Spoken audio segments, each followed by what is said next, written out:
Bonjour à tous, c'est Yannalist. Je vous ai manqué les mecs, hein. Ça fait longtemps que j'ai pas fait de vidéo. Je voulais profiter du retour de la Ligue 1 pour faire des vidéos un peu plus régulièrement. Bon, j'ai été déçu par la finale de l'Euro, mais c'est pas grave. Je vais oublier tout ça avec le retour des grands championnats, de la Ligue 1, de la Ligue des Champions. Et dans cette première vidéo, je vais vous présenter en gros le joueur fort de chaque équipe du championnat, et la possible révélation de chaque équipe de ce championnat. Dans cette première vidéo, je vais faire ça sur les 10 premières équipes que vous voyez là, sur le classement qui était d'actualité avant la troisième journée, en espérant que ça vous plaise. Allez, on se retrouve après le générique.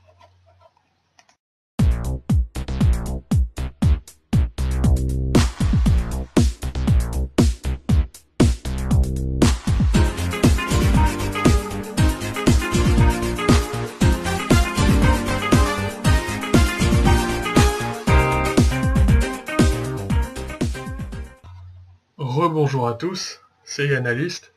On va commencer par parler des 10 premières équipes du championnat au classement avant cette troisième journée.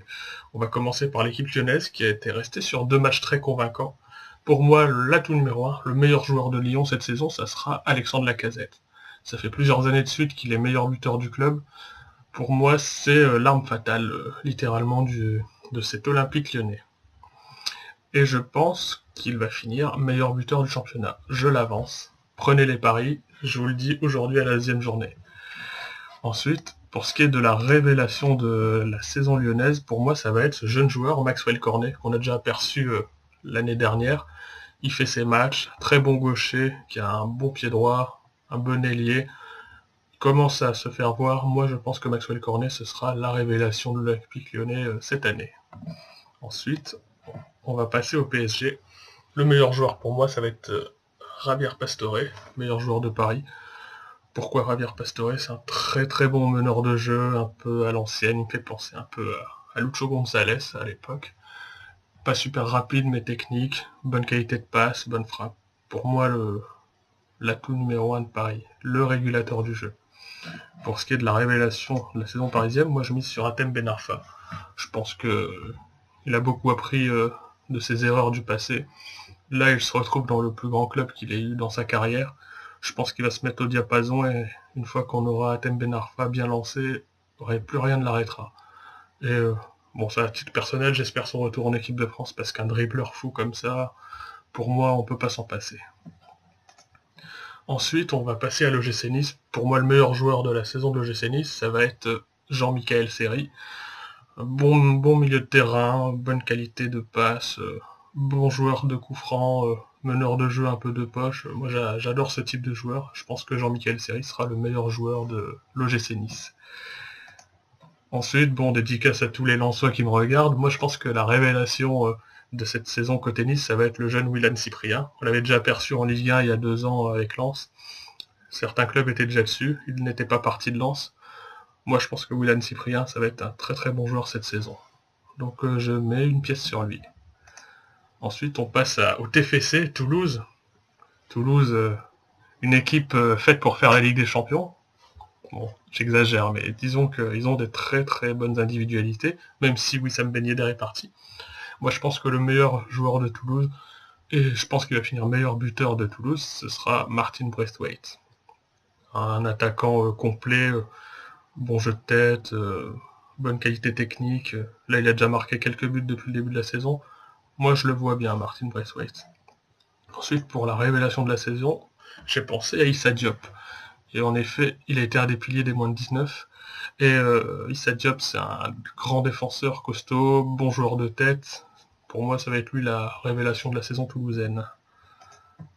Ensuite, on passe à Guingamp. Et pour moi, le meilleur joueur de Guingamp, ça va être Yanis Salibur. Bonne qualité technique, bonne frappe de loin. Il a déjà marqué quelques buts spectaculaires. Assez costaud dans les duels. Pour moi, Yanis Salibur va être le meilleur joueur de Guingamp. Ensuite, pour la révélation de Guingamp, moi je pense à Ludovic Blas. Pareil, on l'a vu dans les moins de 19. Il a commencé à émerger l'année dernière, la saison dernière.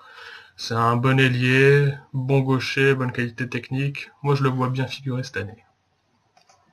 Ensuite, on passe à Monaco, et pour moi, le meilleur joueur de l'AS Monaco, ça va être Valère Germain. Bon buteur, il a marqué 14 buts pour la première fois l'année dernière avec Nice. Il sait faire les passes quand il faut. Avec Falcao, je pense qu'on a le duo d'attaque un des plus prolifiques de Ligue 1, en tout cas en puissance. Donc je vois bien Valère Germain être le meilleur joueur de Monaco. En revenant de près, ça serait vraiment beau pour lui. En ce qui concerne la révélation, moi j'ai pensé à Ivan Cavallero. Pourquoi? Jeune joueur, bonne qualité technique. Il a une qualité de vitesse impressionnante, il peut effacer, il peut casser des reins, enfin un bon, très très bon ailier.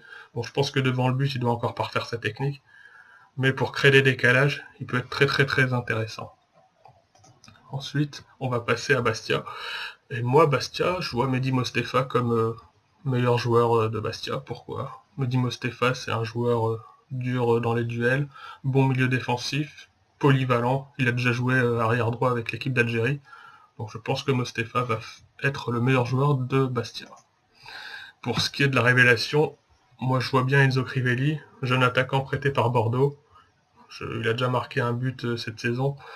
Je pense que c'est la saison pour Crivelli pour monter, pour montrer aussi ses qualités. Et je pense qu'il va parfaire sa technique devant le but aussi grâce à Bastia. Ensuite, on passe à Saint-Etienne. Et pour moi, le meilleur joueur de Saint-Etienne, ce sera Romain Amouma. Excellent joueur, aussi bien techniquement que dans la vitesse, dans les dribbles, bonne frappe. Quand il n'est pas là, on sent tout de suite que Saint-Etienne est moins bon. Donc je vois bien Romain Amouma porter Saint-Etienne vers le haut. Pour ce qui est de la révélation, on l'avait déjà aperçu l'année dernière, mais je vois bien Pierre Gabriel, Ronald Pierre Gabriel, pointer le bout de son nez. Un jeune arrière droit très prometteur. Il monte souvent en attaque. Moi je le vois bien prendre une place de titulaire. Ensuite, bon, on passe à Rennes, et bon, en tant que grand fan de Gourcuff, je vois Gourcuff faire la saison qu'on attend de lui depuis quelques années. Il a déjà marqué un beau but lors de la précédente journée. C'est son père qui l'entraîne. Je pense qu'on va retrouver le Yohan Gourcuff des meilleures années cette saison. Ensuite, comme révélation pour le Stade Rennais, moi je vois bien Wesley Saïd, le jeune Wesley Saïd, pointer le bout de son nez. Il a été prêté à divers clubs. Un bon ailier, bon joueur offensif. Moi, je le vois percer. Ensuite, on passe au LOSC. Et chez le LOSC, moi, je vois bien Mounir Obadi comme meilleur joueur du LOSC. C'est un bon meneur de jeu, c'est lui le dépositeur du jeu lillois. Je l'avais déjà aperçu à Troyes puis à Monaco. Je l'avais trouvé très bon. À Lille, je l'aime bien aussi. Je pense que Mounir Obadi fera une bonne saison. Et enfin, comme révélation, moi je vois bien Nicolas Depréville. On l'avait vu beaucoup à Reims. C'est un bon buteur, un joueur très très utile pour une équipe. Donc moi je vois bien Nicolas Depréville faire ce qu'il faut et puis aider le LOSC à avoir une place convenable cette saison. Voilà pour ce qui était de mes opinions sur la Ligue 1, sur les 10 premières équipes. On se revoit dans une prochaine vidéo sur les 10 équipes suivantes. J'avoue que j'ai hâte de parler de l'OM. Vous allez voir que l'OM, ça va pas être moisi cette saison, c'est moi qui vous le dis. Allez, on se retrouve dans une prochaine vidéo. À plus!